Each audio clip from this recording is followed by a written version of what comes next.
आपल्या घरात देवीची कृपा कायमची असावी असं तुम्हाला वाटतं का?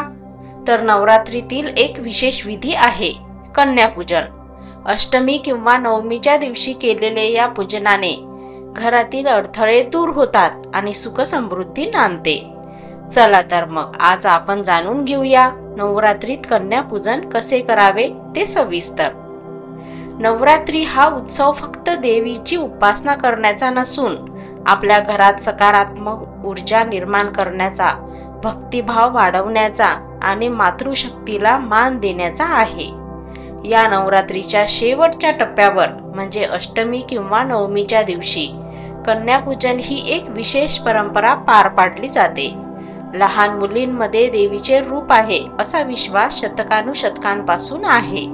त्यामुळे या दिवशी त्या कन्यांना देवी स्वरूप मानून त्यांचे पूजन केले जाते. कन्यापूजनासाठी जास्त मोठी तयारी लागत नाही, फक्त काही गोष्टी आवश्यक आहे.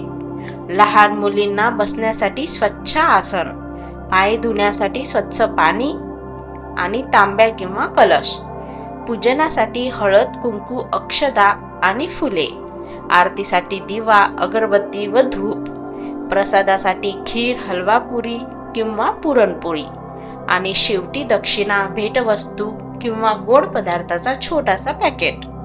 पूजनाची सुरुवात लहान मुलींना प्रेमाने घरी बोलावून केली जाते. त्यांना स्वच्छ आसनावर बसवावे. सर्वप्रथम त्यांच्या पायांचे स्वच्छ पाण्याने अभिषेक करावा. या कृतीतून आपण त्यांना देवीचे स्वरूप मानत आहोत असा भाव प्रकट होतो. यानंतर त्यांच्या कपाळावर हळद कुंकूचा टिळा लावावा. हातात फुलं ठेवून मनोभावे देवीची आठवण करून त्यांना नमस्कार करावा.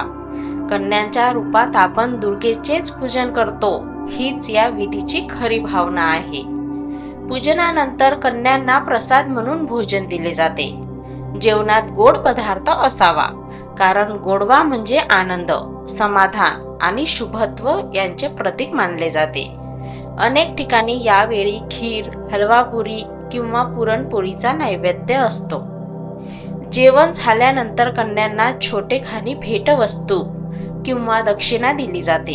काही जण त्यांना बांगड्या, रिबिन्स, पेन किंवा वही अशा भेटवस्तू देतात. यावेळी कन्यांच्या पायाला स्पर्श करून त्यांचा आशीर्वाद स्वीकार केला जातो. असे मानले जाते की कन्यापूजनाने देवीची विशेष कृपा लाभते, घरातील अडथळे दूर होतात, सुख समृद्धी आणि शांती येते.